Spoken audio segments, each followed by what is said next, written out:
Hola, buenos días, bienvenido, me encanta verlos acá.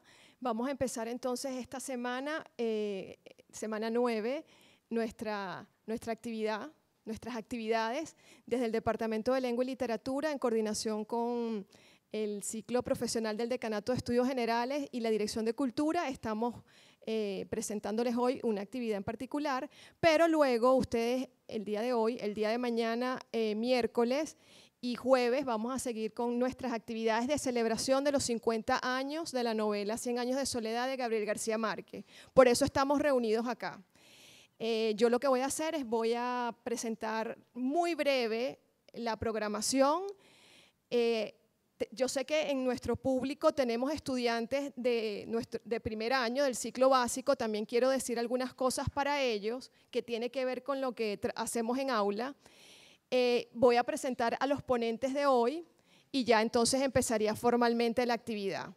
En principio, entonces, nuestra actividad hoy es, vamos a escuchar 3 ponencias sobre algún aspecto que tiene que ver con el autor Gabriel García Márquez, su obra, en particular la novela que estamos celebrando, 100 años de soledad, o algún otro asunto que tenga que ver geográficamente, espacialmente, culturalmente, referido a la literatura latinoamericana y del Caribe en específico. Eso es lo que vamos a escuchar hoy. Yo les quiero contar a mis estudiantes que esta programación es diversa. Hoy tenemos este ciclo de ponencias, es una actividad muy académica. Nosotros como investigadores, esta es una de las actividades más recurrentes de nuestro trabajo. Pues cada vez que podemos, tenemos de alguna manera que ofrecer resultados de nuestro trabajo de esta forma. Pero el día miércoles, mañana y el jueves también van a asistir a otro tipo de actividad que igual en el contexto académico es válido. Tiene quizás menos formalidad, pero no deja de ser igual rigurosas, actividades rigurosas. Entonces, hoy empezamos con nuestro ciclo de ponencias, mañana miércoles a las 9:30 de la mañana, en el primer piso de esta biblioteca, donde hay una sala con muebles de mimbre. Ahí también nos volvemos a encontrar para escuchar ahora, o sea, mañana, un conversatorio. Ahí vamos a hablar sobre este asunto. En tiempos de incertidumbre, ¿cuál es la función de la literatura?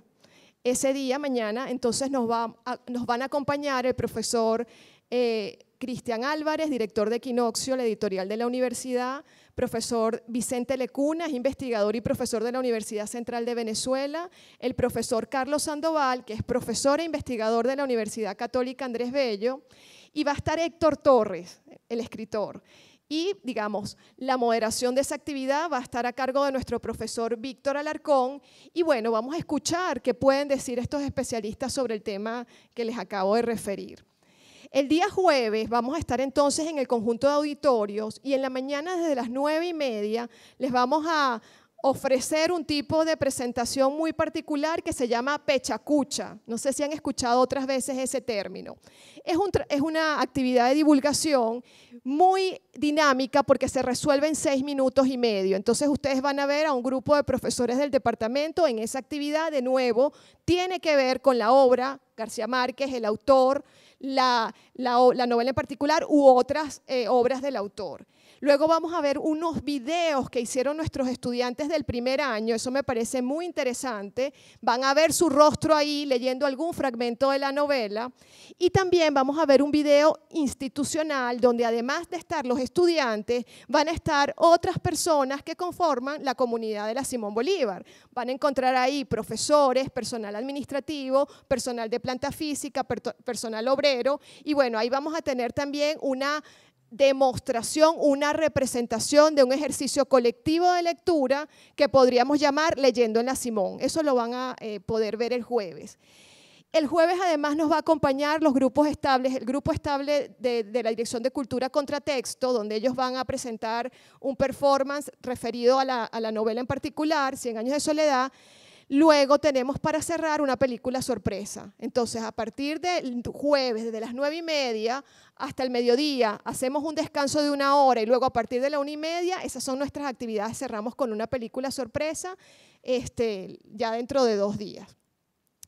Bueno, esta obra, todas estas actividades que hemos hecho, además de plantear la relevancia del discurso y la ocasión en particular, yo quería simplemente decirles a mis estudiantes del primer año, también ver esta serie de actividades como una experiencia donde ustedes van a recibir información y donde van a responder la pregunta del qué. Cada vez que estamos trabajando con textos en estos cursos de lenguaje, siempre queremos indagar, siempre tratamos de establecer herramientas y estrategias para tratar de hallar los mensajes de los textos. Bueno, en todos estos 3 días ustedes van a recibir muchas respuestas para el qué se dice aquí, sobre qué se dice aquí, qué en particular van a escuchar ustedes del autor y de las obras o de la obra, pero también aquí es importante no solamente el qué, o sea, qué les vamos a decir nosotros 4 ahora, qué nos va a decir mañana el grupo de profesores y escritores y qué vamos a escuchar el jueves, sino que para estas actividades también es importante que ustedes, que también son protagonistas de esto,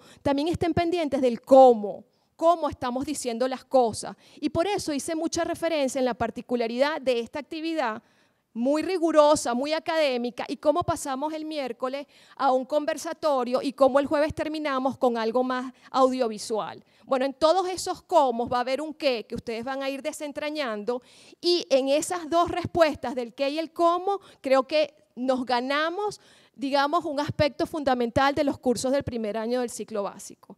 Entonces, bueno, un poco para también atender a esas 2 respuestas de estas 2 interrogantes. Les voy a presentar a los ponentes. Todos son profesores del Departamento de Lengua y Literatura y vamos a empezar con la profesora María Figuera. La profesora tiene un PhD por la Universidad de Massachusetts y es profesora asociada del Departamento de Lengua y Literatura. Ella tiene varias líneas de trabajo. Ella investiga sobre novela histórica latinoamericana y del Caribe y también trabaja lo que tiene que ver con escritura y literatura de género. Luego vamos a escuchar al profesor Bernardo Navarro. Él también es profesor de nuestro Departamento de Lengua y Literatura, es doctorando en letras y es el coordinador además del ciclo profesional del Decanato de Estudios Generales. El profesor Navarro trabaja literatura latinoamericana y la relación cine-literatura. Por último, vamos a escuchar al profesor Miguel Urbaneja, nuestro profesor del Departamento de Lengua y Literatura. Él va a trabajar, o él está trabajando, estas son sus líneas de investigación, metaficción, literatura latinoamericana, siglo XIX y siglo XX. Bueno, entonces ahora vamos a empezar la actividad de las ponencias. La idea es entonces escucharlos y poder participar ustedes también con interrogantes, con preguntas al final de la sesión y las respuestas correspondientes. ¿Está bien? Entonces vamos a empezar. Gracias.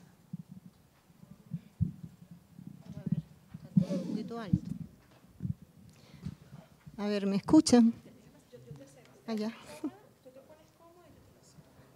Está bien, pero ¿me escuchan allí?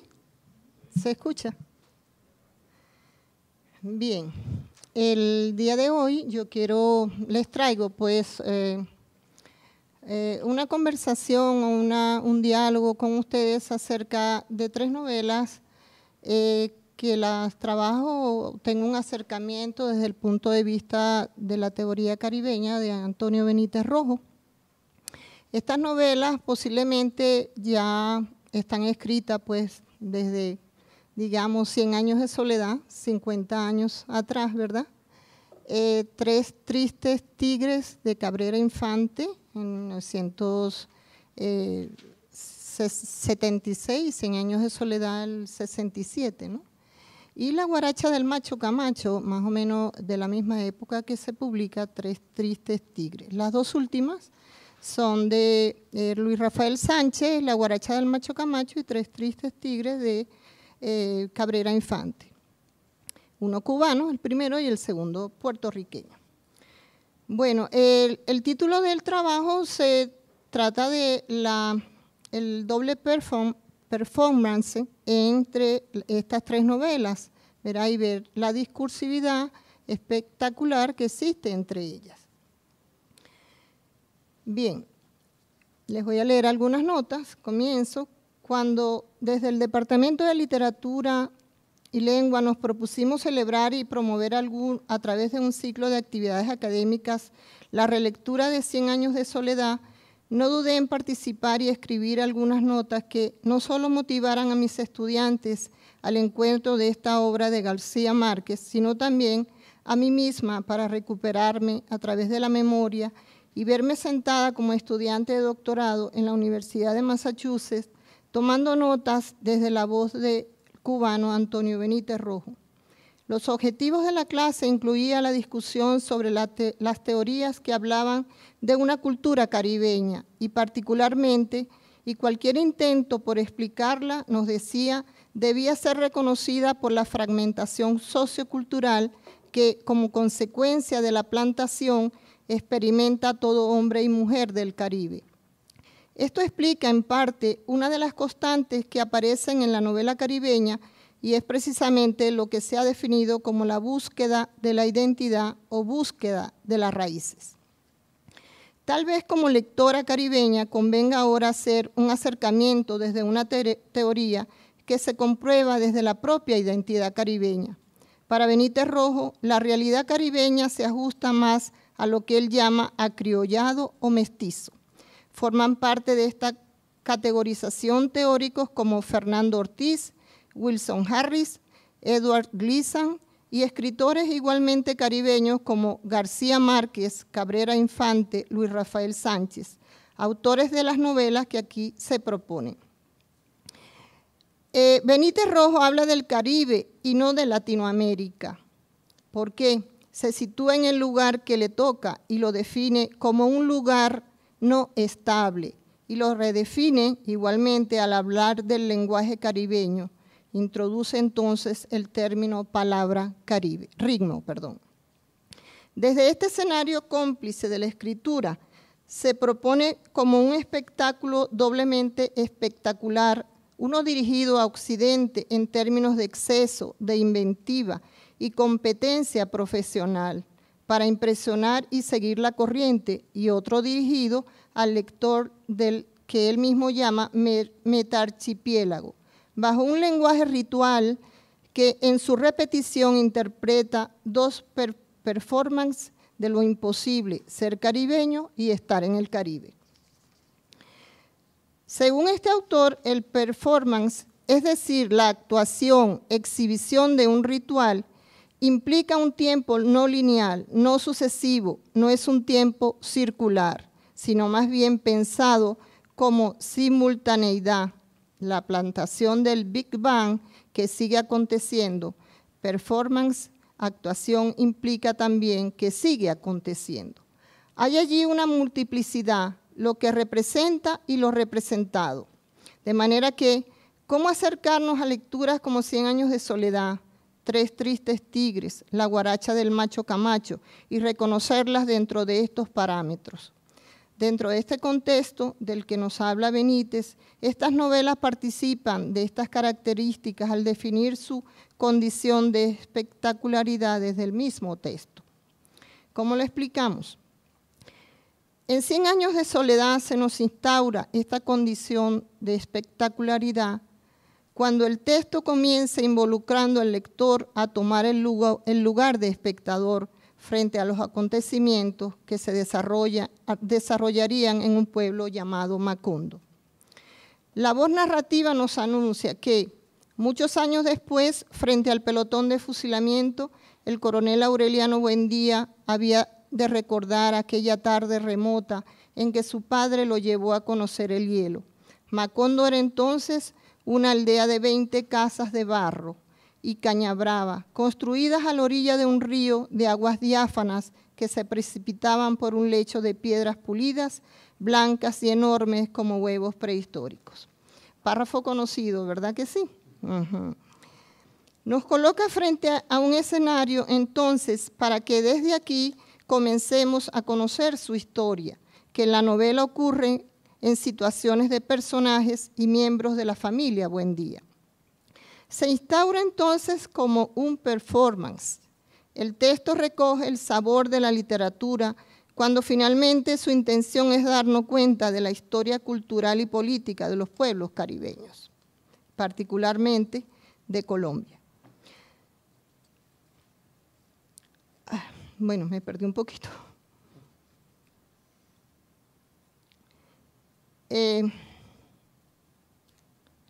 Bien, la narración entabla un diálogo y nos pone a dialogar con los personajes y ritmos musicales que conforman la identidad del Caribe colombiano.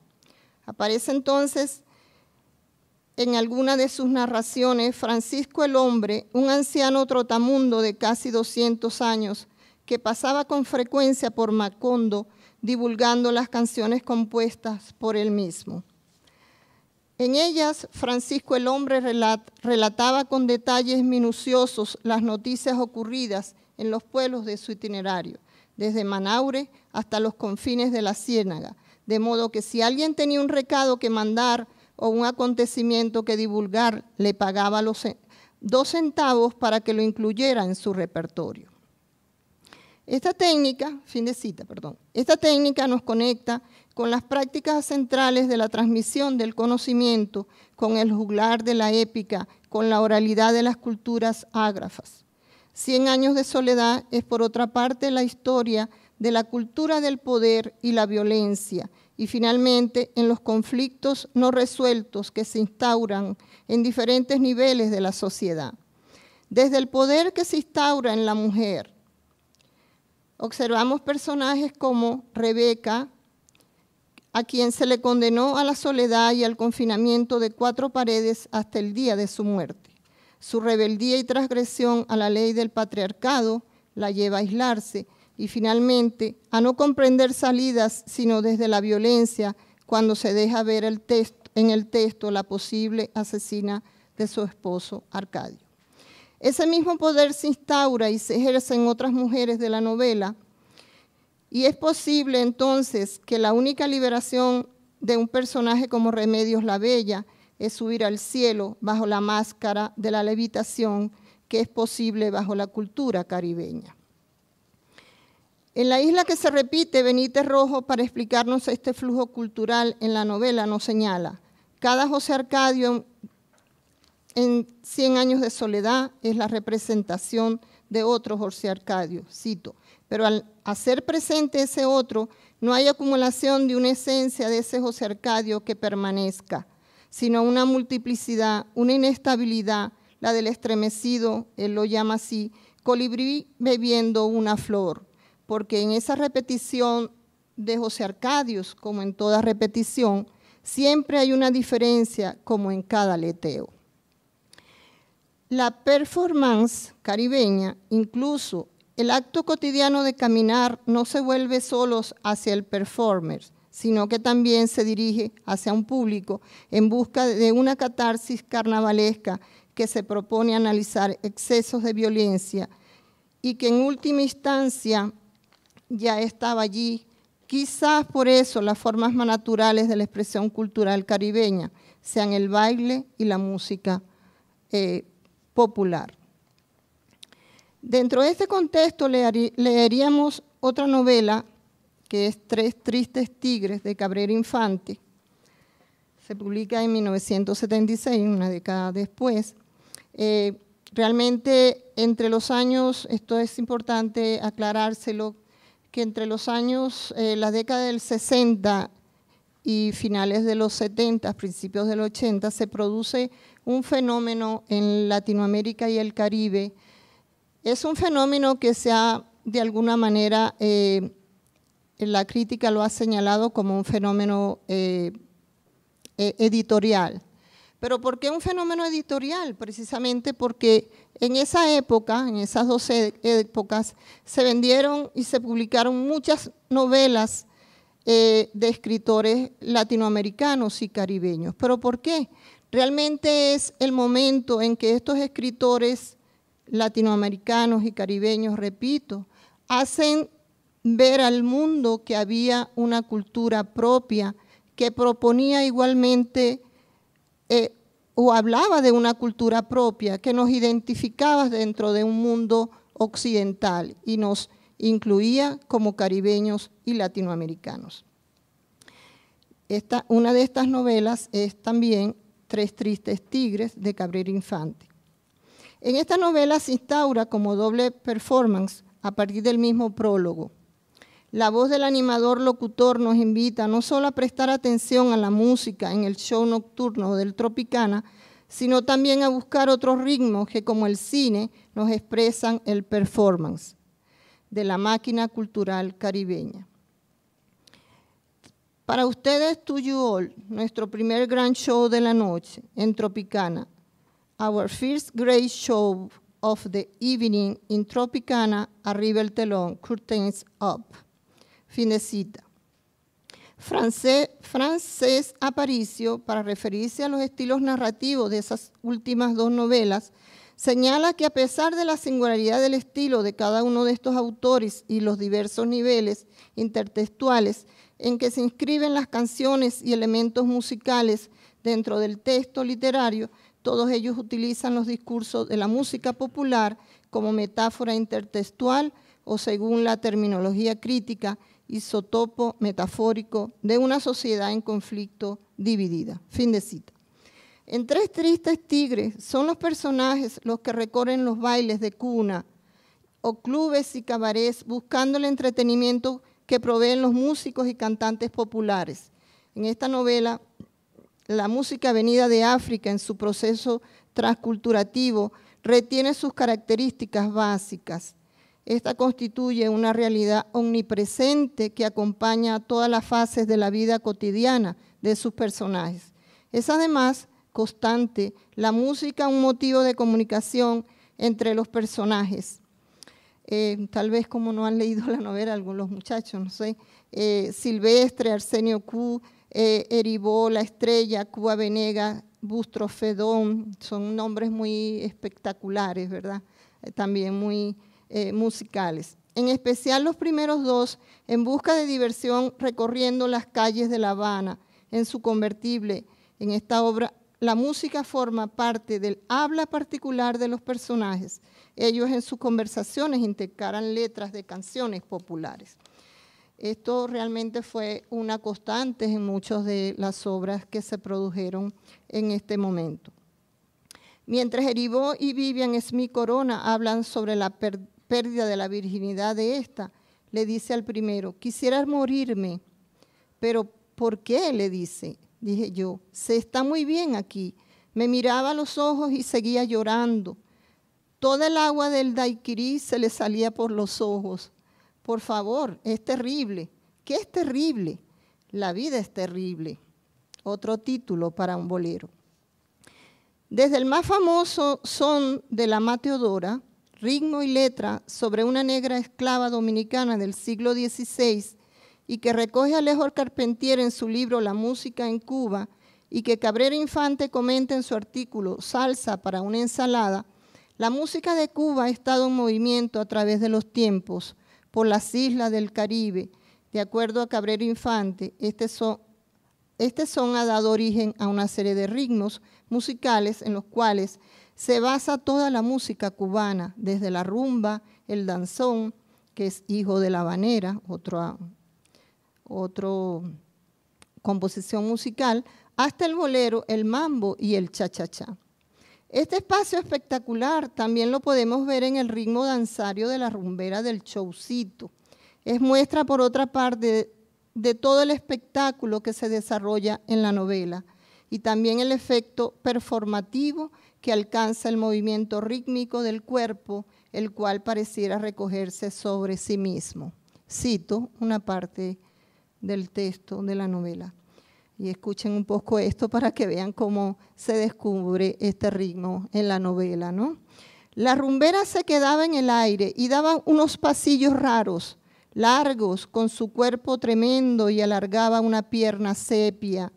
Tierra ahora, chocolate ahora, tabaco ahora, azúcar prieta ahora, canela ahora, café con leche ahora, moviendo las manos, los brazos, los hombros de una piel de increíble erotismo, increíblemente sensual, inventando el movimiento, el baile, la rumba, ahora frente a mis ojos, todo el movimiento, toda África, todas las hembras, todo el baile, toda la vida.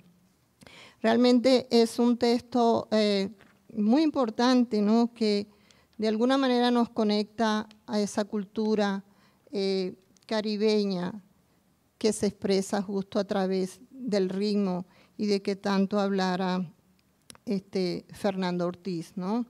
En el contraputeo del tabaco y el azúcar. Para un lector occidental, la descripción de estos movimientos no pasaría de ser pura expresión erótica del cuerpo, pero desde otra perspectiva, la caribeña, este texto sintetiza la historia de Cuba desde el siglo XVI y que, según Fernando Ortiz, es blanco, azúcar y guitarra, negro, tabaco y tambor. Hoy día, síncresis mulata, café con leche y bongo. Fin de cita tomada de un autor castellano.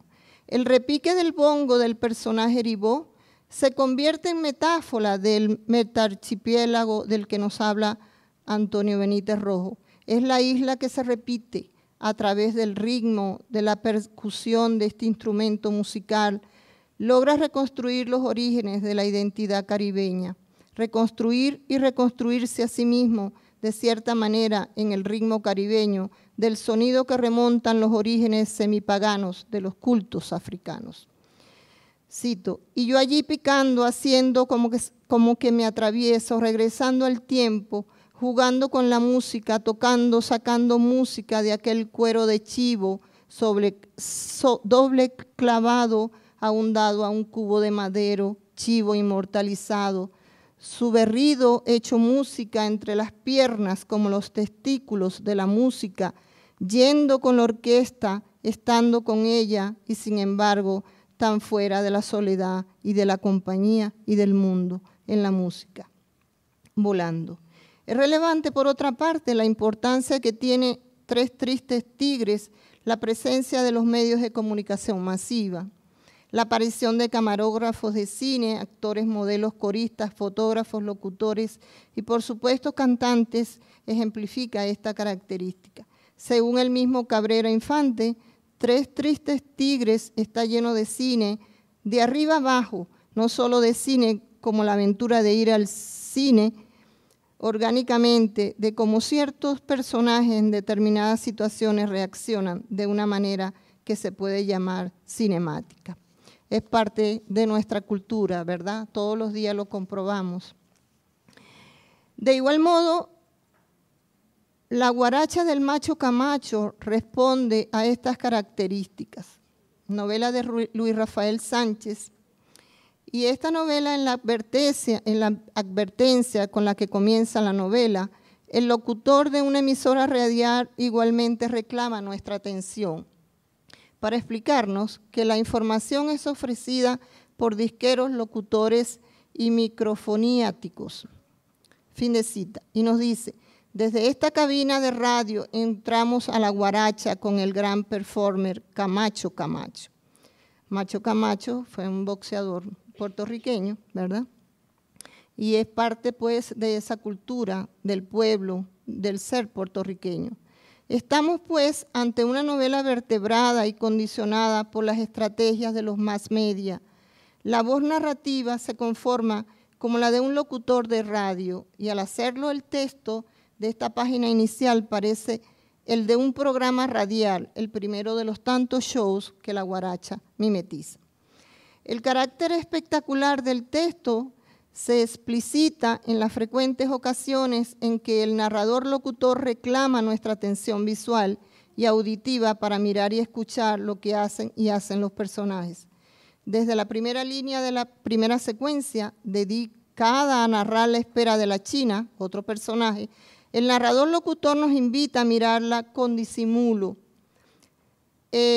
Cito, si se vuelven ahora recatadas la vuelta y la mirada, la verán, la vista, esperar sentada, una calma o a la sombra de una calma atravesándola. Fin de cita.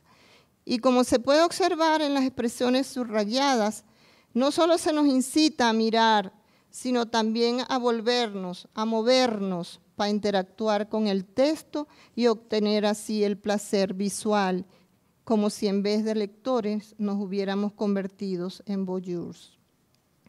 La voz narrativa adquiere diversos registros a lo largo de la narración ya que el lenguaje utilizado por el locutor narrador para describir acciones o personajes evidencia contagios paródicos de las diversas artes.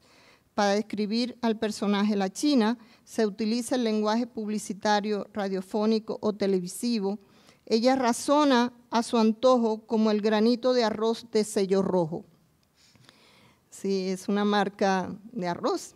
El lenguaje acusa interferencias conscientes de otros géneros y artes como el cómic, el discurso religioso y, por supuesto, múltiples parodias literarias que van desde el uso de fragmentos de 100 años de soledad hasta el cambio a lo guarachero de los versos de Rubén Darío, cuando nos dice, cuando quiero gozar, yo gozo y a veces gozo sin querer. Fin de cita. Y sobre todo debemos destacar la importancia que el texto tiene la música, porque no solo afecta a los personajes, como hemos visto con La China, sino también a nosotros mismos ya como lectores. Como los pasajeros de la guagua en que viajaba La China misma, nosotros también nos vemos atrapados bailando la guaracha del Macho Camacho. Y toda nuestra atención está puesta en seguir con pasos apropiados el ritmo de la narración, que es música, que es ritmo o algo más que no podemos reflexionar ahora que somos arrollados por la lectura. Y cuando no hay demasiado tiempo para recapacitar, pues una frase lleva a otra y esta otra más.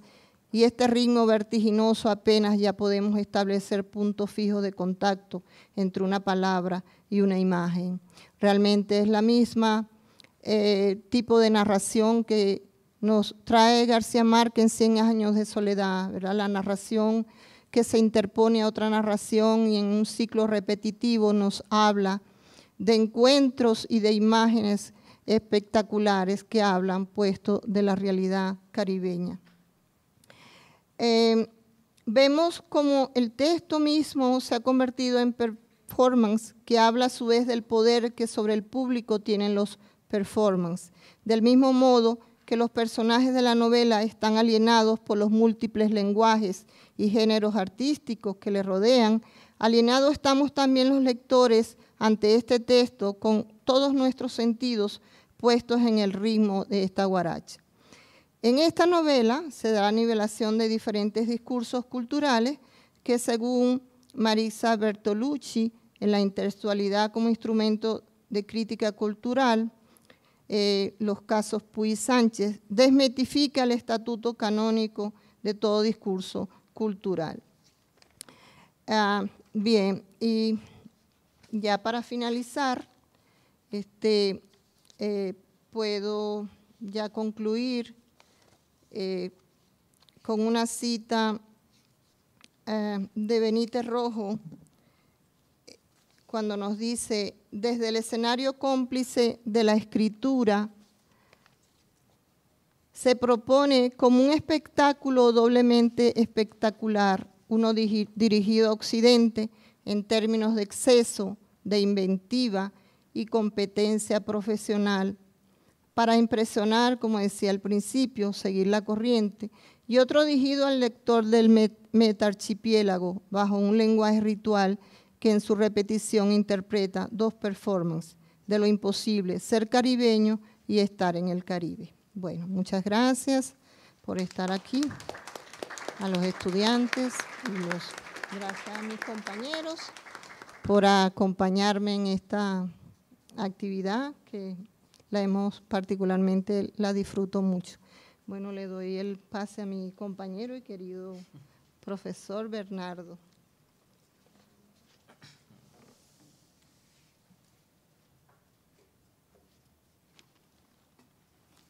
Yo aquí sin quitar esto. Sí, me llegó mis porotos. Tiene que uno mudarse completo. Buenos días. Muchas gracias a la profesora María Figueras también, a la profesora Carmen América, al profesor Miguel por estar en esta actividad que tiene su historia, tiene sus trasbastidores, y fue que originalmente se había pensado que se organizara para la Semana del Libro y del Idioma en abril, pero las circunstancias del país lo impidieron. Eso es importante tenerlo en consideración porque habla acerca del empeño y la obstinación que tenemos los profesores de literatura por hablar de literatura, ¿no? No importa si las circunstancias no se prestan, nosotros estamos todo el tiempo ahí bregando para que se den, ¿no?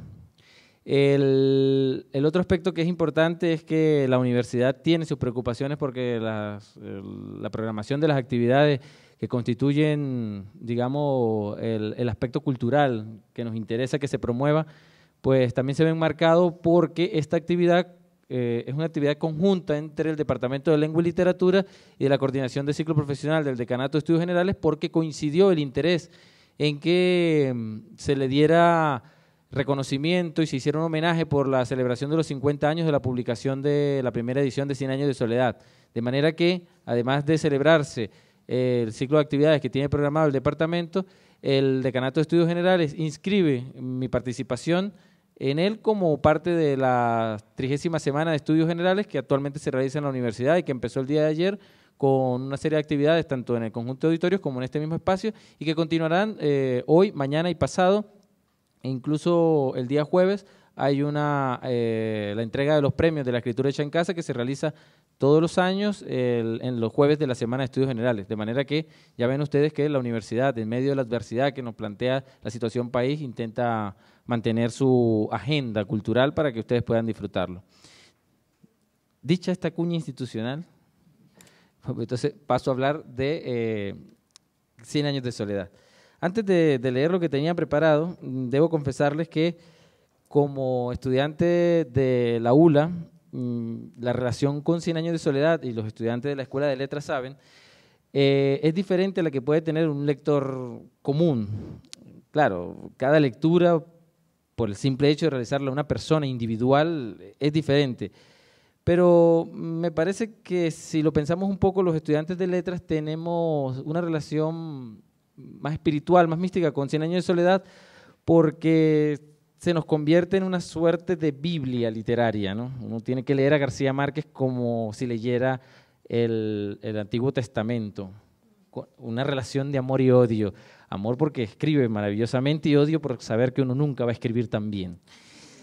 El caso fue que en el 2007 la Real Academia Española llevó a cabo el 4º Congreso Internacional de la Lengua Española en Cartagena de Indias y en ese momento yo era estudiante de la ULA, ya en mi último año, y nos lanzamos una aventura de esas que solo se pueden realizar durante la universidad, que fue irnos por tierra desde San Cristóbal hasta Cartagena con 250 bolívares. Claro que en ese momento el cambio estaba a 0,89, lo cual era una genialidad porque con 250 bolívares tenía usted 280.000 pesos que alcanzan para varias cervezas.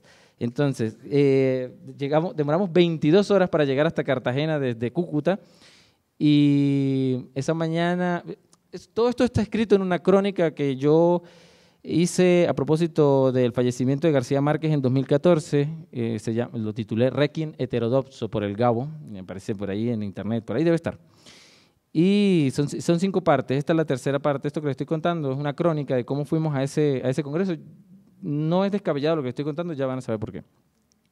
El caso es que llegamos a Cartagena el 26, que se instalaba el congreso, y luego de 22 horas de llegar allá, una compañera que iba con nosotros decidió que justo en el momento en el que llegábamos, justo en el momento en que García Márquez empezaba a dar su discurso, ella tenía hambre y no podía ir, no podíamos ir. No.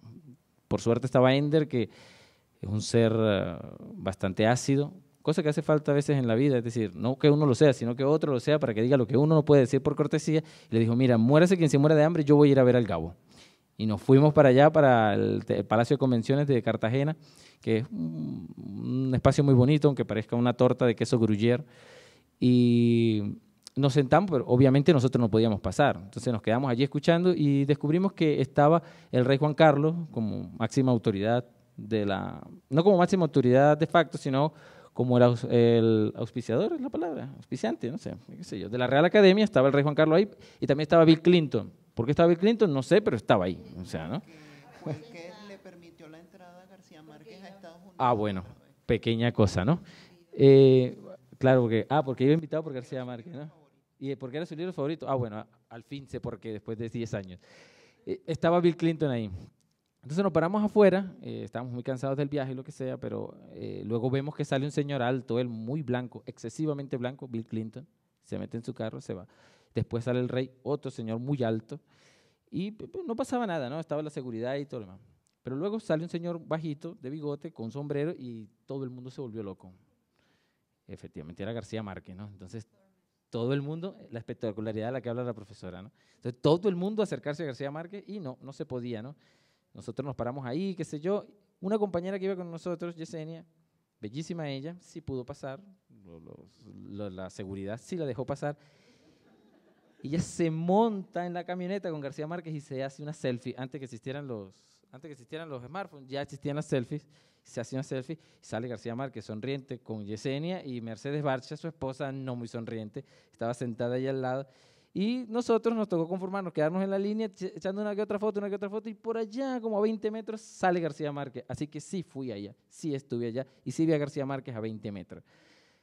Ahora, el evento en general me planteaba a mí, ahí como lector y como amante de las letras, la oportunidad de estar cerca de un mito, ¿no? Era lo que se crea a partir de toda la leyenda del gran escritor. Pero también planteaba el hecho de que, como profesor de literatura, que después sería el fenómeno de 100 años de soledad, debía entenderlo como un evento cultural de suma importancia.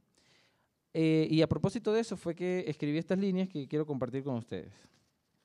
Y lo titulé 50 de 100, medio siglo de la publicación de 100 años de soledad. Y tiene un epígrafe de un comentario que supuestamente le hizo Mercedes Barcha a García Márquez cuando fueron a mandar la obra desde México para Buenos Aires para que se publicara. Supuestamente ella, en el momento en el que está en el correo, y después de haber pasado muchas penurias para poder terminarla, ella le dice a él: oye, Gabo, ahora lo único que falta es que la novela sea mala. Un augurio un poco pesimista. Así era ella, así es ella. Entre el 26 y el 29 de marzo de 2007, la Real Academia y la Asociación de Academias de la Lengua celebraron en Cartagena de Indias el cuarto Congreso Internacional de la Lengua Española. El evento rindió homenaje a Gabriel García Márquez en su aniversario número 80 y aprovecharon para lanzar la edición conmemorativa de los 40 años de la publicación de 100 años de soledad, la novela del escritor cumbre. Por cierto, ese día se lanzaban los primeros ejemplares y yo compré uno ahí. La cercanía con el mito, la espectacularidad. He relatado en otra oportunidad, con motivo del fallecimiento de García Márquez, la crónica de mi viaje a este evento. Era consciente en ese entonces, como lo soy ahora, de que a pesar del plástico tono burocrático que revestía naturalmente el Congreso, la significación cultural que entrañaba iba mucho más allá de los protocolos. Y eso se vio claramente representado por el ánimo de las personas que se agolparon a las afueras de la gran torta de queso gruyère. Ya esta imagen la he echado muchas veces, creo que esta última vez que lo digo, que es el Palacio de Convenciones de Cartagena. Personas de muy variada extracción, pero con una motivación afín, ver al Gabo aunque fuera de lejos. Cabe señalar que el CILE, que es el Congreso Internacional de Lengua Española, en esa oportunidad habían asistido, además de la directiva de la RAE y la Real Academia Española, el rey Juan Carlos y Bill Clinton, personajes conocidos del show business. Y sin embargo, ninguno recibió una atención ni medianamente cercana a la que se le dedicó a García Márquez. ¿Por qué? Podría preguntarse uno. Y es posible que alguna respuesta apunte a creer que la prensa y la farándula cultural haya hecho bien su trabajo. No obstante, como interesados en la literatura que somos, esa razón algo ingrata con los propios mecanismos culturales del conocimiento no explican la trascendencia que tiene la figura de García Márquez y su novela 100 años de soledad. Al contrario, plantea la vieja encrucijada de calidad versus calidad en la que las nociones de lo genuino y lo comercial nos han atrapado desde hace muchas décadas. Lo que quiero decir es que si nosotros creemos que es solamente el aparato cultural el que ha rescatado 100 años de soledad de su anonimato o de la posible intrascendencia de cualquier otra novela, estaríamos diciendo que es un producto cultural como 50 sombras de Grey, y no lo es. Lo verdaderamente importante de lo planteado en el CILE descansa en el hecho de que García Márquez y 100 años de soledad pertenecen a un terreno bastante movedizo en el que las interpretaciones pueden plantearse desde perspectivas infinitas, y eso lo equipara con los clásicos y los mitos de la literatura universal. Y esto en sí mismo nos permite algunas consideraciones sobre la novela a propósito de su aniversario. Esto tiene un antetítulo que es 100 años de soledad como fenómeno editorial, y era una cosa que ya la profesora planteaba hace un momento. En una entrevista que le hacen a Julio Cortázar en el programa A Fondo, lo han visto, ¿no? En la televisión española había una serie de entrevistas a los escritores latinoamericanos e hispanoamericanos, y le hacen una entrevista a Julio Cortázar, la mejor de todas esas entrevistas, y el entrevistador, Joaquín Soler Serrano, le sugiere que el boom latinoamericano es el resultado del esfuerzo editorial, y a Cortázar no le gusta nada la insinuación, ¿no? Él dice, muy bien, las editoriales sí dieron promoción, pero los escritores del boom latinoamericano lo hicieron solos, y muchos con la penuria económica de saber que algunos vivían de pues, salarios magros y a máquinas ahí, reutilizando lo de las hojas de reciclaje también es muy viejo. Lo cuenta Manuel Puig, por cierto, en el momento en el que tiene que hablar en esa entrevista, ¿no? Entonces, 100 años de soledad como fenómeno editorial. Quizá por influencia del propio García Márquez, mucho se ha dicho acerca de la concepción, génesis e impresión de 100 años de soledad. De hecho, la primera edición de la editorial sudamericana ha recibido mucha atención y se ha intentado construir una épica sobre un acuerdo comercial que poco tendría de interesante si no fuera por el hecho de que puso en la órbita de las letras mundiales a un modesto periodista que, según quiere la leyenda, tuvo que empeñar hasta un calentador de agua para poder enviar los manuscritos desde México hasta Buenos Aires. García Márquez era un escritor medianamente conocido por otras obras que ya habían inaugurado el ciclo de Macondo, pero no pasaba de vender entre 1.000 y 2.000 ejemplares. Con 100 años de soledad, ciertamente pudo considerarse un escritor profesional, por mucho que como corresponsal de varios periódicos de Latinoamérica había viajado por Europa y por los países del bloque socialista del Este. Por cierto, que las obras reunidas de las crónicas que él realizó por allí, cuando viajó por Europa y por el Este, por el bloque socialista, están reunidas por Oveja Negra en varios tomos. Se inaugura cuando era feliz indocumentado, que fueron unas crónicas que escribió estando aquí en Venezuela, ¿no? Son buenísimas ver la experiencia de García Márquez como cronista, ¿no?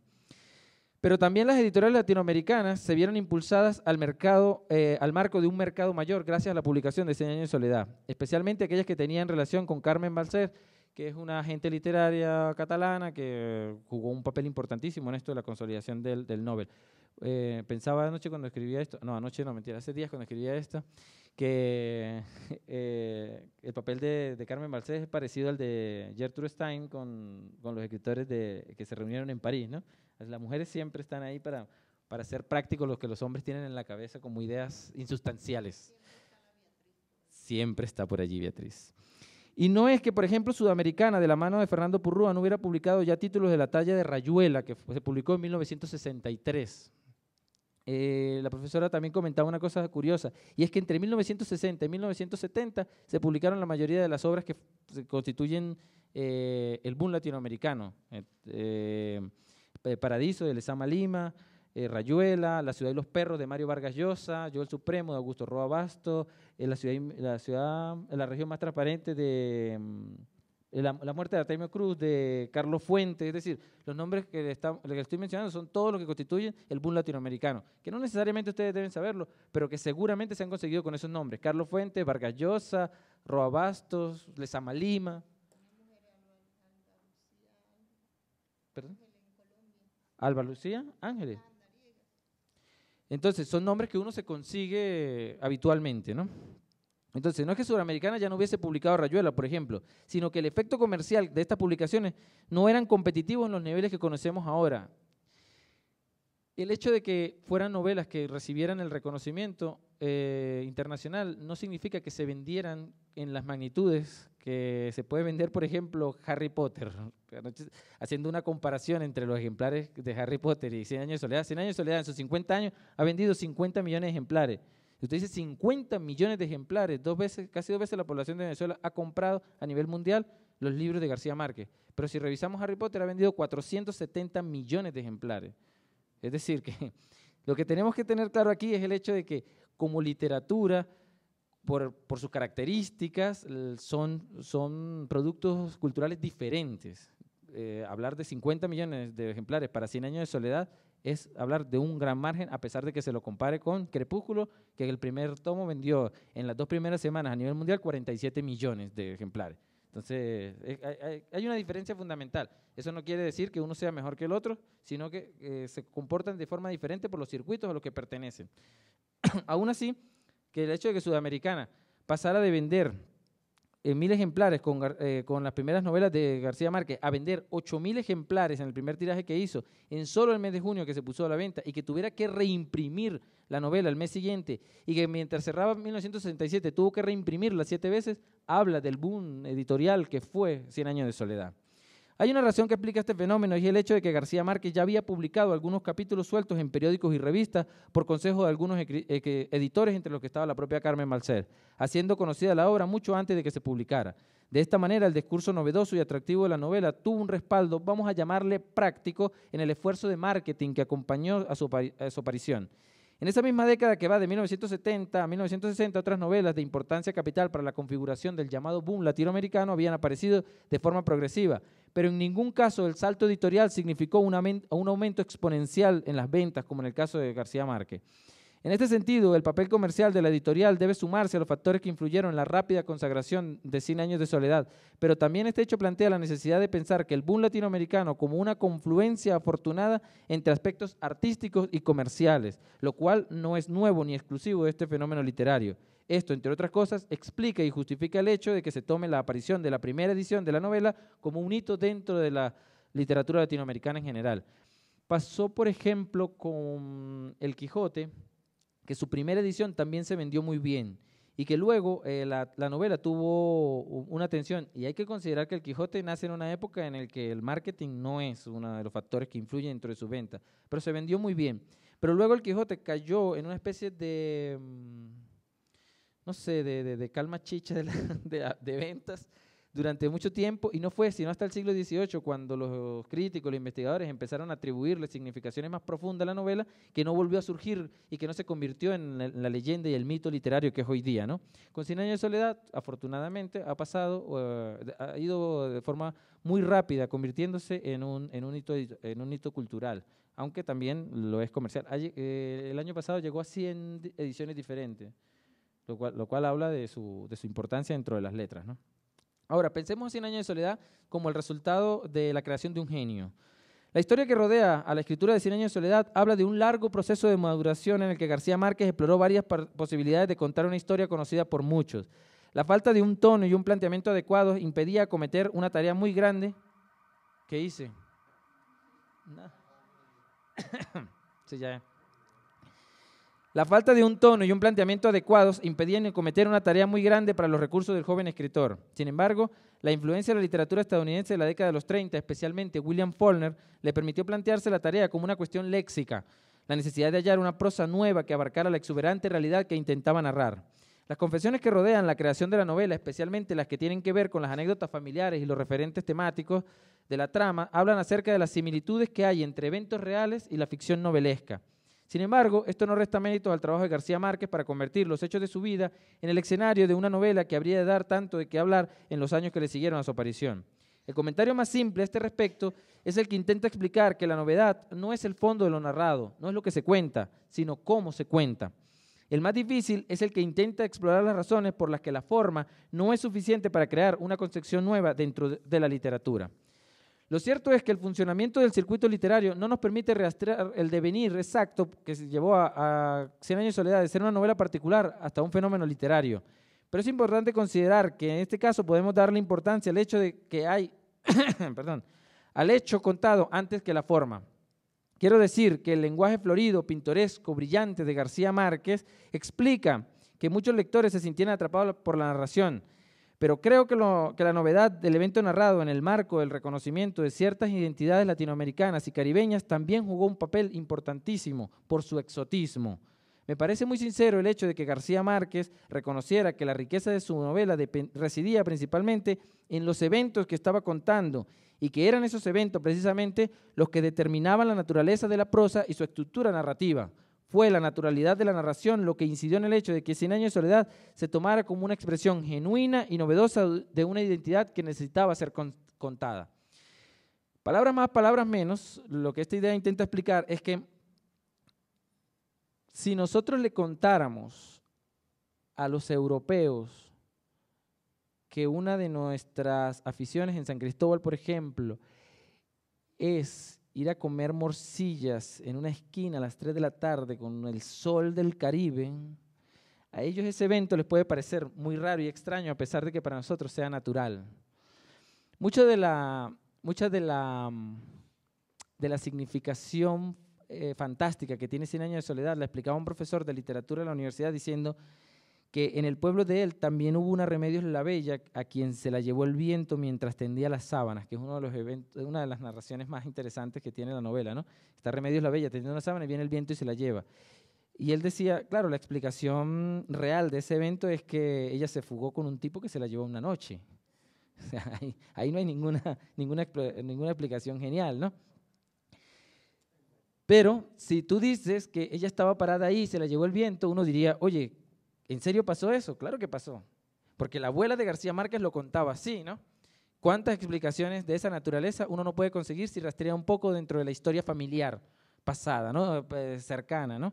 Y si uno lee Cien años de soledad, el hecho de que algunas metáforas, como por ejemplo cuando matan a José Arcadio, el hilo de sangre recorre todo el pueblo hasta llegar hasta donde está su mamá, que sea una forma de decir que la sangre busca, qué sé yo, todo esto, descansa en el hecho de que esa exageración, esa hipérbole de la realidad, aun cuando pareciera un elemento fantástico, es una forma de la que tiene el latinoamericano de contar la realidad exuberante que lo rodea, ¿no?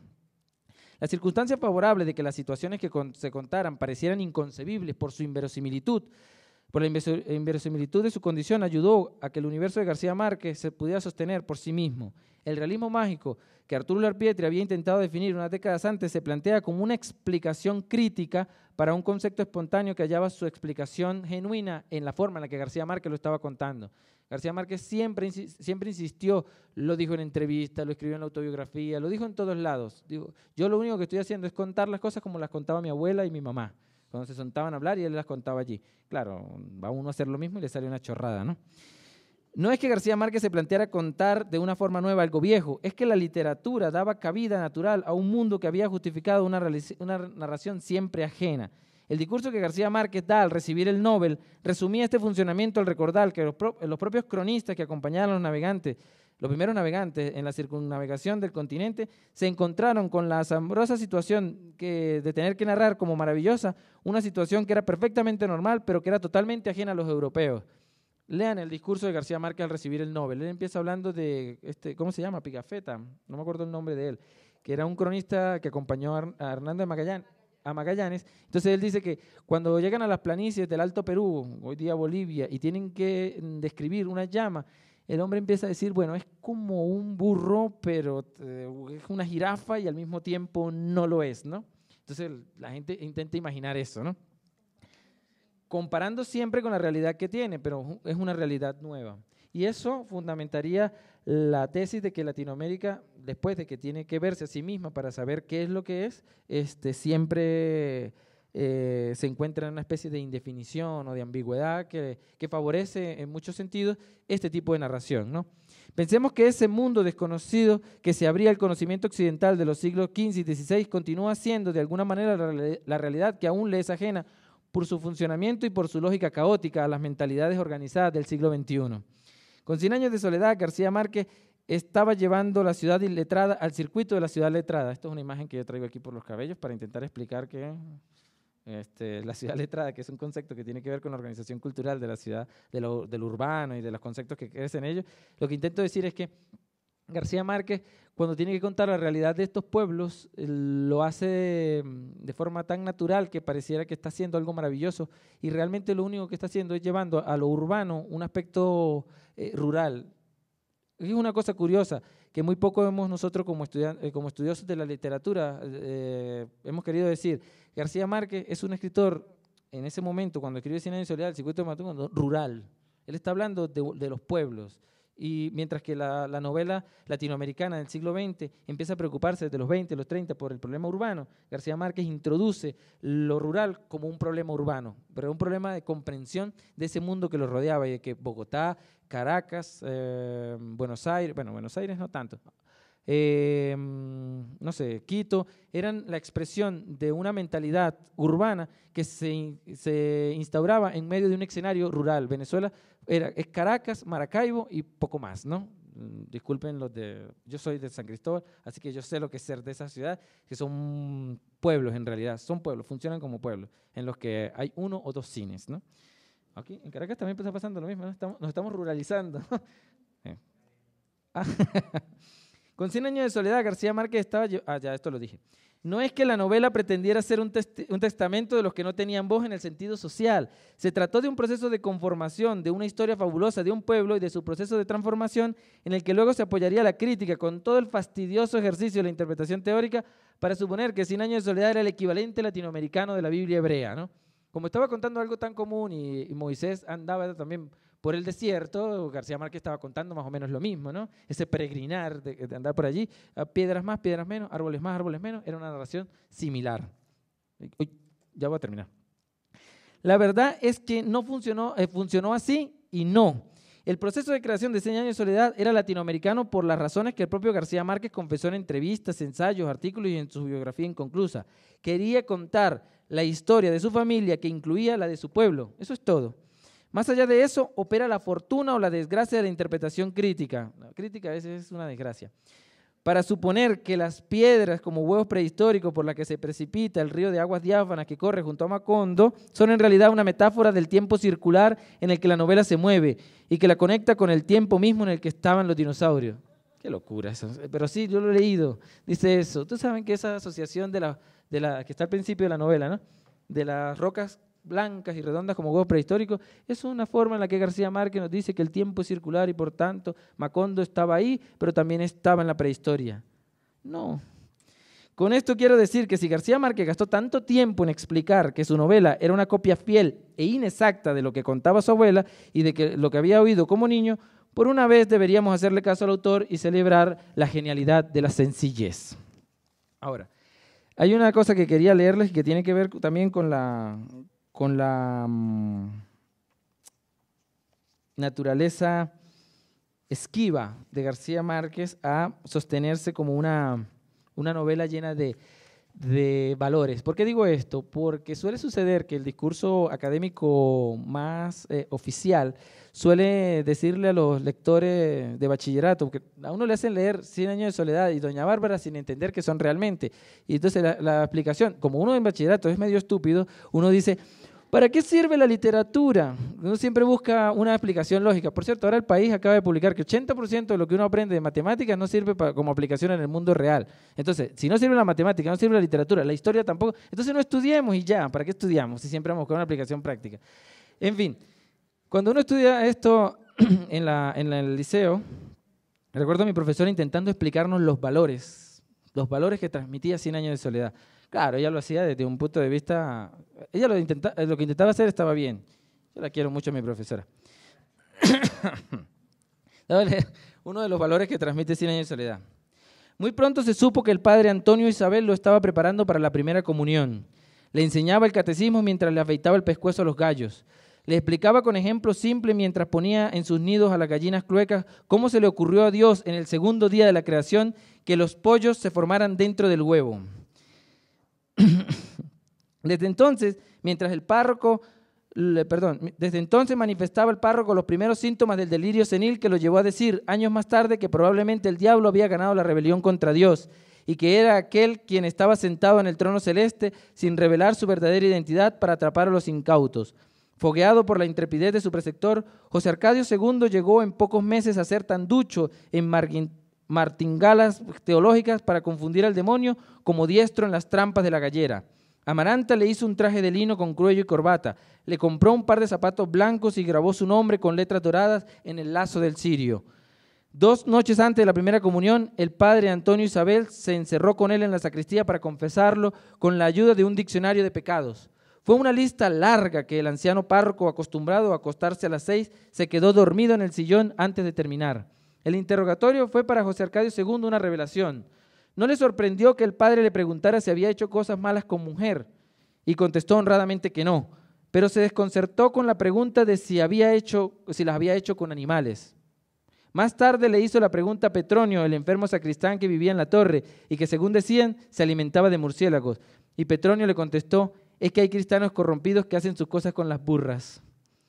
José Arcadio II siguió demostrando tanta curiosidad, pidió tantas explicaciones que Petronio perdió la paciencia. Yo voy el martes en la noche, confesó. Si prometes no decírselo a nadie, el otro martes te llevo. El martes siguiente, en efecto, Petronio bajó de la torre con un banquito de madera que nadie supo hasta entonces para qué servía y llevó a José Arcadio II a una huerta cercana. El muchacho Se aficionó tanto a aquellas incursiones nocturnas que pasó mucho tiempo antes de que se le viera otra vez en la tienda de Catarino.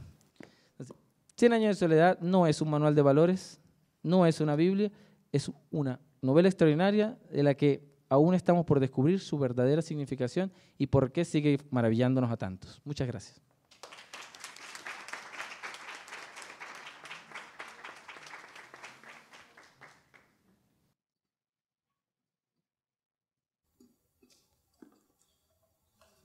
Buenos días, chicos.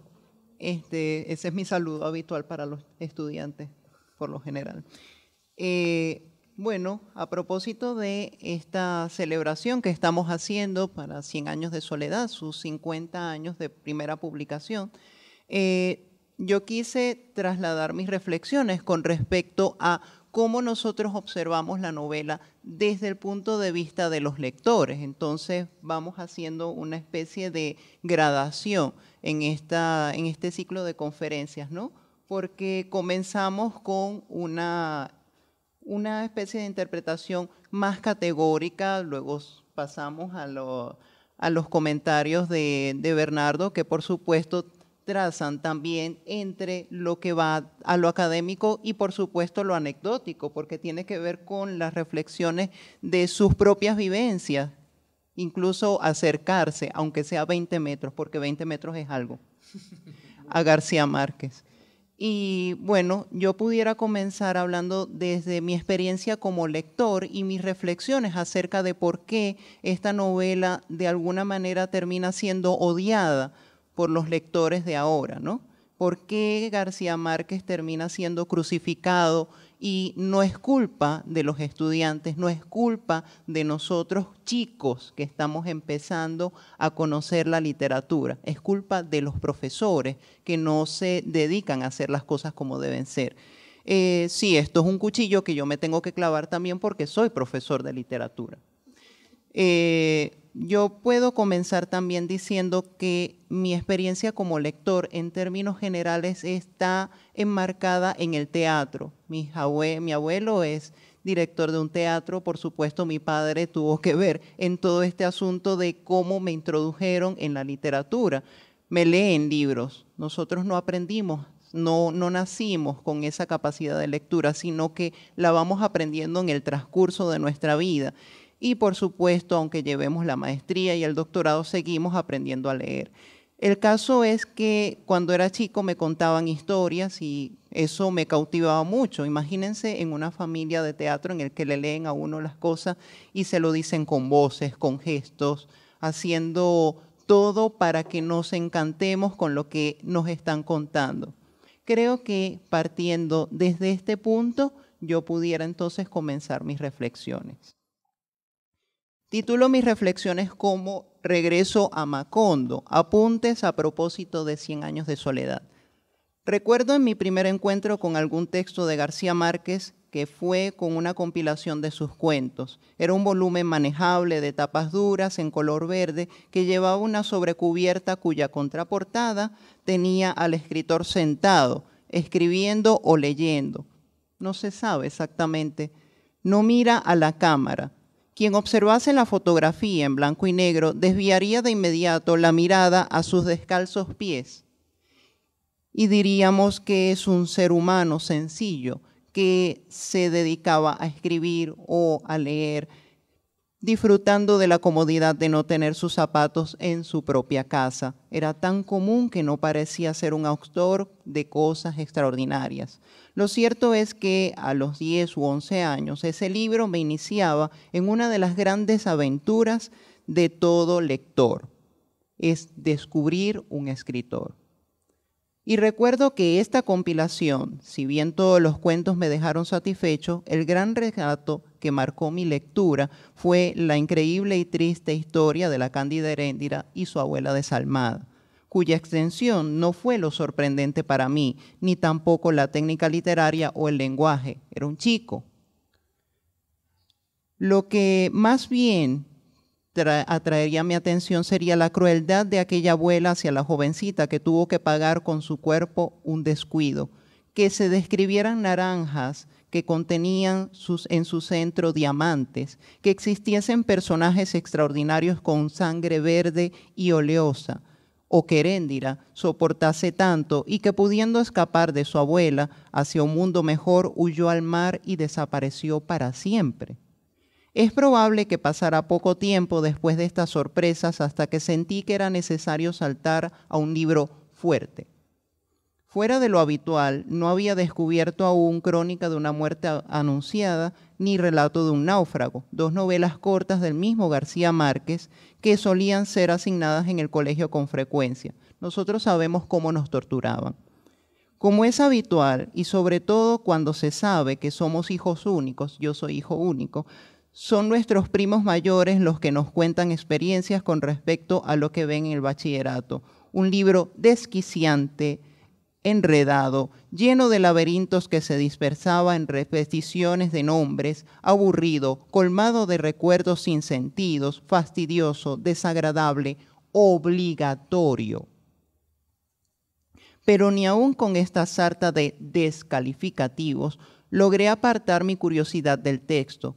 Lo encontré en 2 ediciones en la biblioteca que había quedado en mi habitación y de inmediato aparecieron las primeras luces de 100 años de soledad. Habría cumplido ya a los 11 o 12 años, pero lo cierto es que no hubo nadie que me dijera que tenía que leerlo. Al contrario, el libro había llegado a mis manos por la terrible y triste crítica de los otros, en realidad motivos para no leerla, porque tampoco en el liceo tuve oportunidad de revisarla. Eso fue extraordinario. Ningún profesor me hizo mención de ella, salvo para recordar que era un texto que existía, que representaba algo en las letras latinoamericanas y que, según quienes lo habían leído, apenas unos años mayores que yo, era lo peor que existía para leer. Sin embargo, seguí en sentido contrario a los comentarios y me dejé llevar por aquellos recuerdos de Aureliano Buendía, quien frente al pelotón de fusilamiento recordaba el día que su padre lo llevaba a conocer el hielo. Sí, otra vez. Así impresionado de que alguien no hubiese visto jamás algo tan común que yo podía hacer en la heladera, necesitaba que me explicaran esto. ¿Cómo es posible que nadie supiera que era el hielo? La respuesta me reveló algo más terrible. ¿Acaso yo también me dejaba llevar por las impresiones de lo cotidiano porque ignoraba? Porque tampoco sabía nada del mundo. Esto nos trae a este encuentro, en esta ocasión en que celebramos los primeros 50 años de publicación de 100 años de soledad, novela de la que se ha hablado mucho y de la que es probable que se siga comentando. Sin embargo, creo que hoy no quiero repetir lo que mucho se ha dicho de las virtudes de este libro. No quiero hablar de lo que significa para las letras latinoamericanas, atiborrar de elogios agotados a una obra preciosa, ni quiero discurrir sobre elementos propios de su narrativa, ¿no? Hoy deseo más bien hablar del olvidado que está más allá del texto, del lector.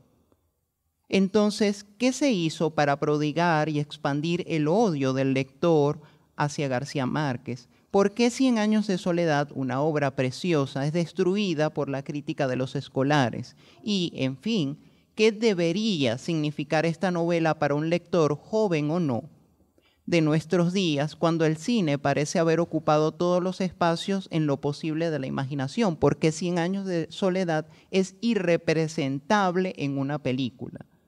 Intentaré responder estas preguntas y tal vez alguna otra, sin olvidar que el centro de estas cuestiones es el lector.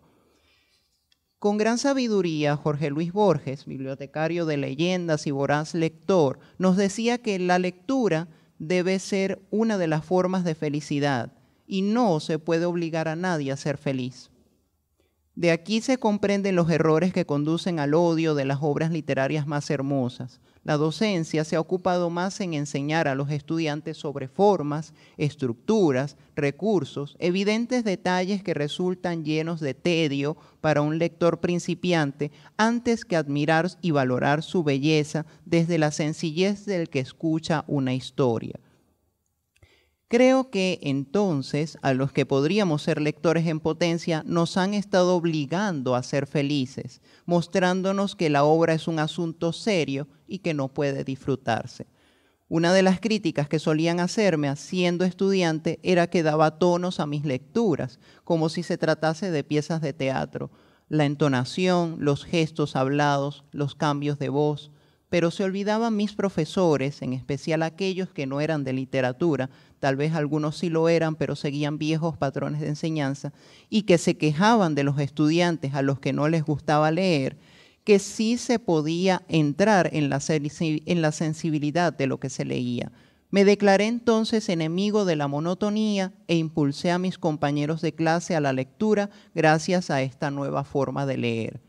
En la universidad, cuando la carrera exigía la interpretación severa de los textos, reflexioné que si bien acercarse a la hermenéutica era un asunto de importancia, y hermenéutica es la interpretación, enamorarse de lo que leía era mucho más hermoso y primordial. Amamos las cosas cuando lo que vemos hermoso nos causa curiosidad y placer. Entonces nos sentimos atraídos primero por la belleza que percibimos en la superficie, un gesto, una palabra, una mímica, antes de acercarnos a investigar de qué nos estamos enamorando. En cambio, suele más bien insistirse en lo contrario. A los libros se les llega por el placer de disfrutarlos, y el gran rechazo que se siente por una obra como 100 años de soledad aparece porque la docencia ha insistido más en la obra como un objeto serio de estudio del que no se puede apreciar su belleza narrativa primero.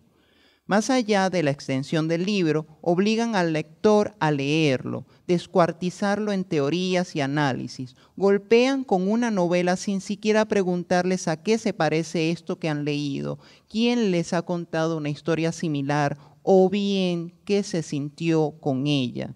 Por otro lado, se ha acostumbrado a leer con premura un largo libro que en un principiante más bien necesita descanso, reposo para su comprensión, quizás para su disfrute. Así como nadie es capaz de devorarse un postre sin haberse detenido a percibir sus sabores, sus distintas texturas, olores o apariencia, no es posible leer una lectura de forma atropellada, sin descanso que le dé al lector un espacio para degustar cada mordida por cada página. Vale aquí preguntarse si los estudiosos también hicieron lecturas apresuradas de los textos de los que han hecho carrera sin antes enamorarse de la primera lectura. Al parecer, la insistencia de los docentes ha sido esto: abrumar a los lectores inexpertos con una obra, en principio larga, de la que ni siquiera el mismo profesor se ha dedicado a leer fragmentos en voz alta a su audiencia, en el tono debido de una narración que García Márquez ha logrado con tanta maestría. Charles Dickens, autor de Canción de Navidad y Oliver Twist, aprovechando sus dotes de actor, leía e interpretaba cada personaje de sus novelas o bien pasajes descriptivos de los que podía envolver a la audiencia con críticas y reflexiones. La lectura en fragmentos de sus novelas fue un método clave que atrajo a sus lectores. Y recuerdo más o menos que Canción de Navidad comienza con: lo más cierto o lo más seguro es que Marley estaba muerto. Imagínense la cara de Dickens a su audiencia con la severidad de hablar de la muerte de un personaje y, por supuesto, hablar mal de Scrooge. ¿Por qué no se ha usado este método tan particular? Porque se han olvidado de la sensibilidad, del arte de contar historias en voz alta. La voz monótona en el aula, repitiendo lo mismo, sin emociones, sin matices, termina por destrozar a la audiencia y de ahuyentar a los futuros lectores. No leer con los estudiantes 100 años de soledad es el grave error. Se ha enfatizado en la cantidad y no en la calidad, y esta última se alcanza cuando detallamos en compañía esos sutiles aspectos que solo una lectura guiada y en presencia se puede hacer. ¿Cuándo fue la última vez que escuchamos a alguien la hermosa descripción de Remedios la Bella cuando se eleva por los aires? Me pregunto si no habrá sido más contundente leer el grito desgarrador del último Aureliano en el que declara la traición de sus cercanos. ¡Los amigos son unos hijos de puta! que algún otro tipo de artilugio superficial, como iniciar con teoría sobre la estructura de la novela. El resultado de este error es evidente. Cuando los lectores, es decir, estos estudiantes, leen en solitario sin un pequeño impulso de sus docentes en el aula, no sienten la verdadera atracción del libro ni son capaces de resucitar en él los personajes ni sus acontecimientos. La capacidad de asombro se pierde porque el docente, ese guía que se dice comprometido, es incapaz de sumergirse también en esta misma sorpresa en compañía de sus estudiantes. No se trata de idiotizar a la audiencia, sino más bien de encantarla, hipnotizarla con la narración como el que hace movimientos sutiles a una cobra dentro de una cesta. Si bien el aprecio de la lectura aparece cuando se empiezan a conocer los detalles de lo que se lee, qué mejor idea que la de un guía que nos conduce hasta ella sin ver en inicio los secos y fríos detalles técnicos. En cambio, mejor es dedicarse al disfrute de lo que se lee desde el comienzo. Hagamos una prueba.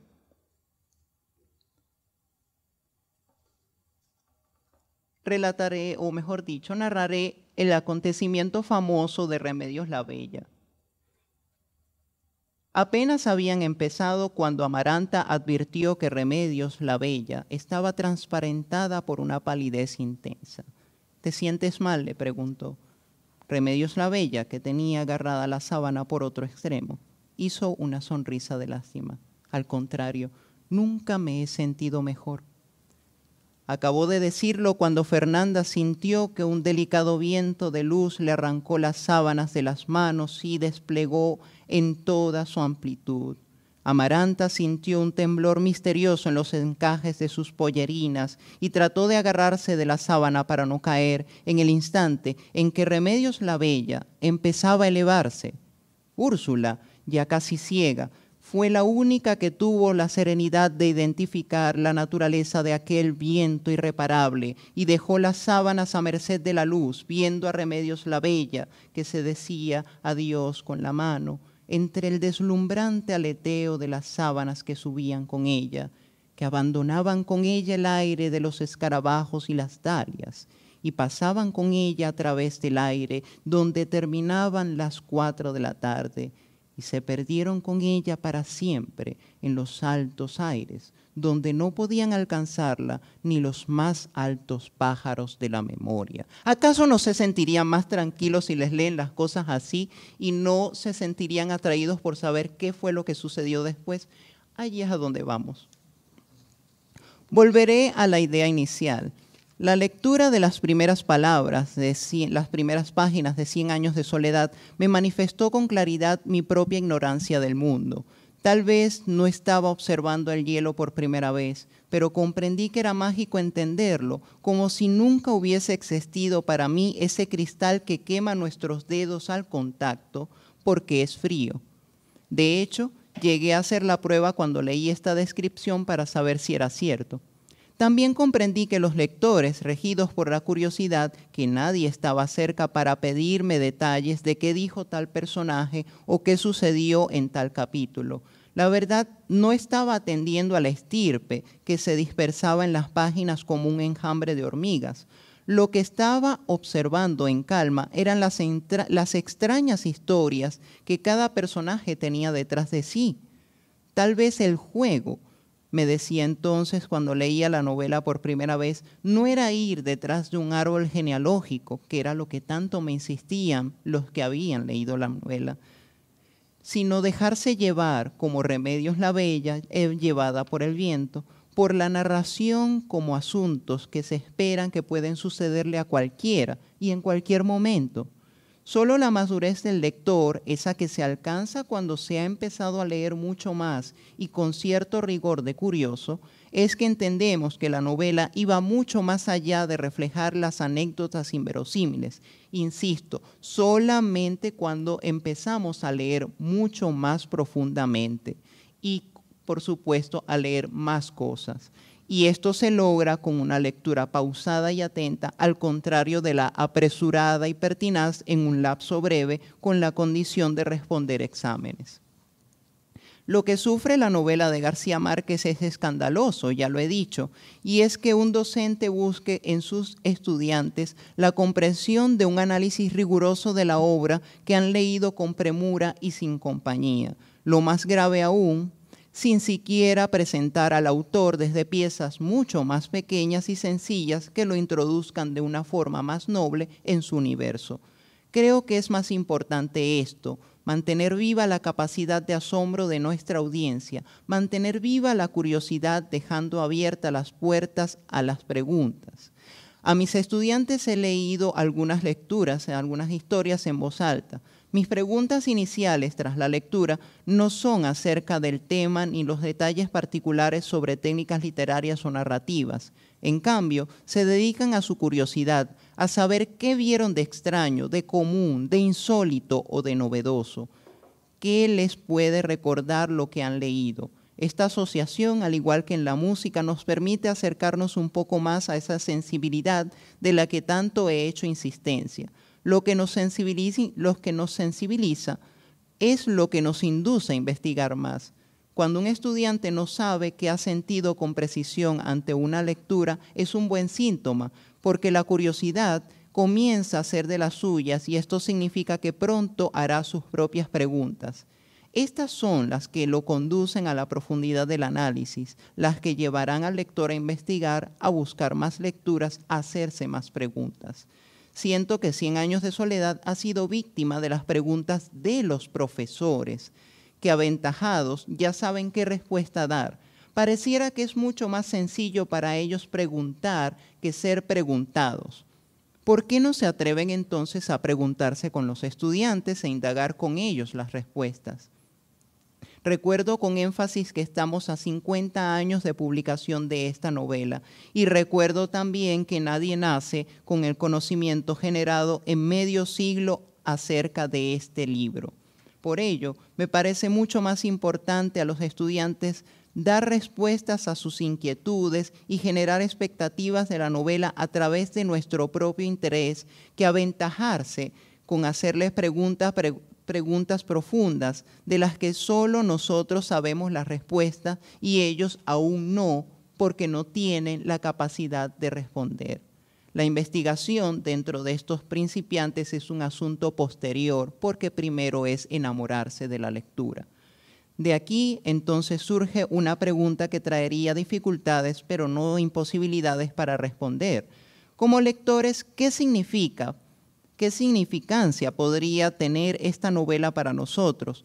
Esto es apenas una revisión de la famosa pregunta de los estudiantes, ¿por qué debemos leer 100 años de soledad?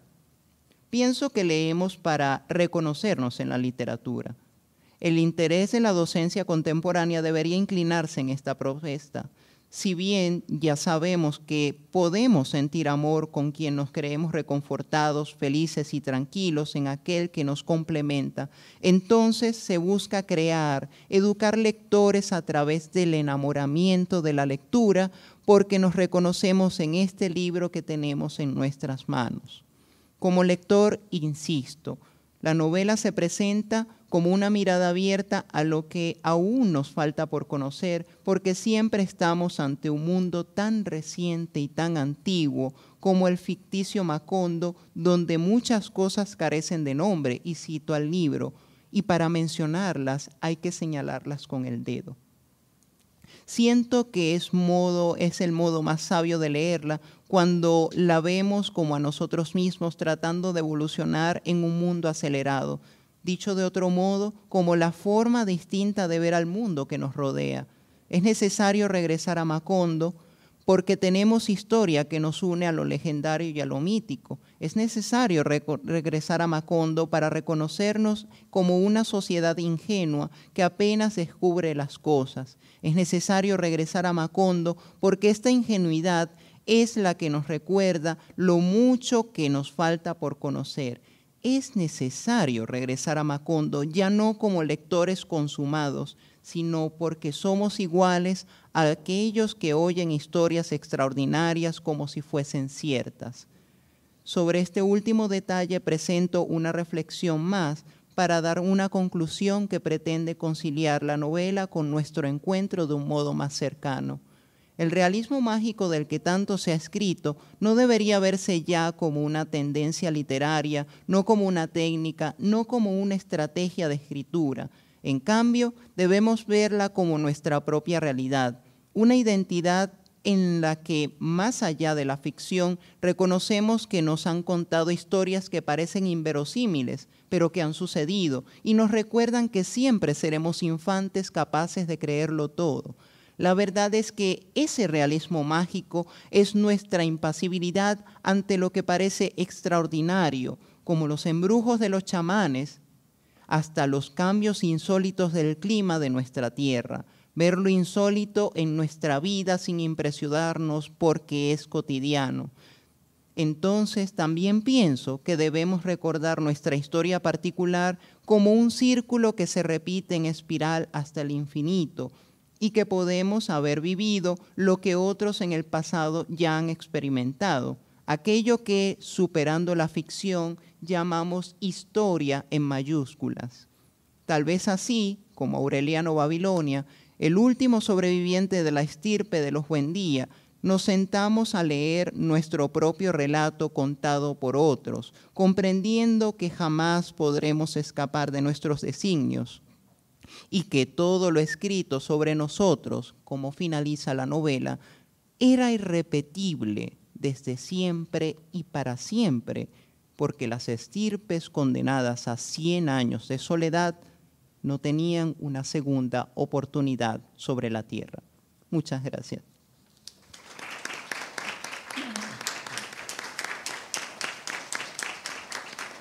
Y quizás como para reírnos un poco, porque a mí me parece que haciendo una especie de comentario divergente a algo que había comentado alguien, valga la redundancia, comentario comentando, me decían, no estoy segura de que las escenas eróticas dentro de 100 años de soledad tienen importancia en la novela. Podíamos prescindir de ellas para hacerla mejor.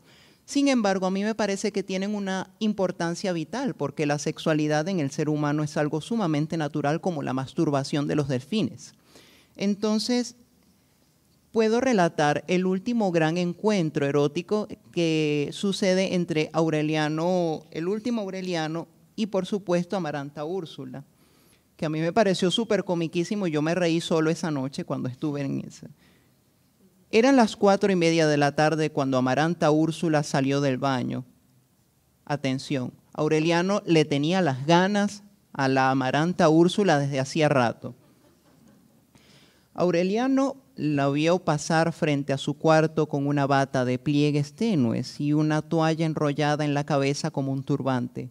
La siguió casi en puntillas, tambaleándose de la borrachera, y entró al dormitorio nupcial en aquel momento en que ella se abrió la bata y se la volvió a cerrar, espantada. Hizo una señal silenciosa hacia el cuarto contiguo, cuya puerta estaba entreabierta y donde Aureliano sabía que Gastón, el esposo de Amaranta, empezaba a escribir una carta. «Vete», dijo sin voz. Aureliano sonrió, la levantó por la cintura como con las dos manos, como una maceta de begonias, y la tiró boca arriba en la cama. De un tirón brutal la despojó de la túnica del baño antes de que ella tuviera tiempo de impedirlo, y se asomó al abismo de una desnudez recién lavada, que no tenía un matiz de la piel, ni una veta de vellos, ni un lunar recóndito en el que no hubiera imaginado en las tinieblas de otros cuartos. Amaranta Úrsula se defendía sinceramente, con astucias de hembra sabia, comadrejando el escurridizo y flexible y fragante cuerpo de comadreja, mientras trataba de destroncarle los riñones con las rodillas y alacraneaba la cara con las uñas, pero sin que él ni ella emitieran un suspiro que no pudiera confundirse con la respiración de alguien que contemplara el parsimonioso crepúsculo de abril por una ventana abierta. Era una lucha feroz, una batalla a muerte, que sin embargo parecía desprovista de toda violencia, porque estaba hecha de agresiones distorsionadas y evasivas espectrales, lentas, cautelosas, solemnes, de modo que entre una y otra había tiempo para que volvieran a florecer las petunias, y Gastón olvidara sus sueños de aeronauta en el cuarto vecino como si fueran dos amantes enemigos tratando de reconciliarse en el fondo de un estanque diáfano. En el fragor del encarnizado y ceremonioso forcejeo, Amaranta Úrsula comprendió que la meticulosidad de su silencio era tan irracional que habría podido despertar las sospechas del marido contiguo, mucho más allá que los estrépitos de la guerra que trataba de evitar. Entonces empezó a reír con los labios apretados, sin renunciar a la lucha, pero defendiéndose con mordiscos falsos y descomadrejeando el cuerpo poco a poco, hasta que ambos tuvieron conciencia de ser al mismo tiempo adversarios y cómplices. Y la brega degeneró en un retozo convencional y las agresiones se volvieron caricias.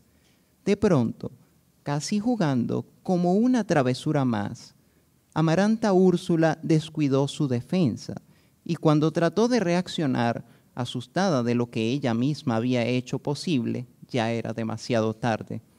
Una conmoción descomunal la inmovilizó en su centro de gravedad, la sembró en su sitio y su voluntad defensiva fue demolida por la ansiedad irresistible de descubrir qué eran los silbos anaranjados y los globos invisibles que la esperaban al otro lado de la muerte. Apenas tuvo tiempo de estirar la mano y buscar a ciegas la toalla y meterse una mordaza entre los dientes para que no le salieran los chillidos de gata que le estaban desgarrando las entrañas. Fin.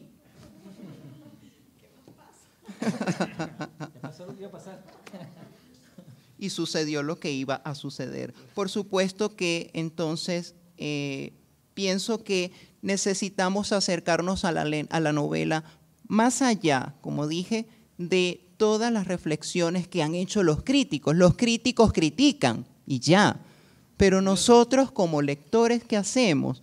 Disfrutamos, nos dejamos llevar por la historia, porque precisamente es lo que nos están contando. ¿Acaso la literatura comienza así y debería desarrollarse de esa manera? Nosotros deberíamos dejarnos llevar por la historia como nos cuentan, porque es al fin de cuentas todo lo que nos representa. Y 100 años de soledad viene a representarnos en parte con esto. Gracias, ahora sí.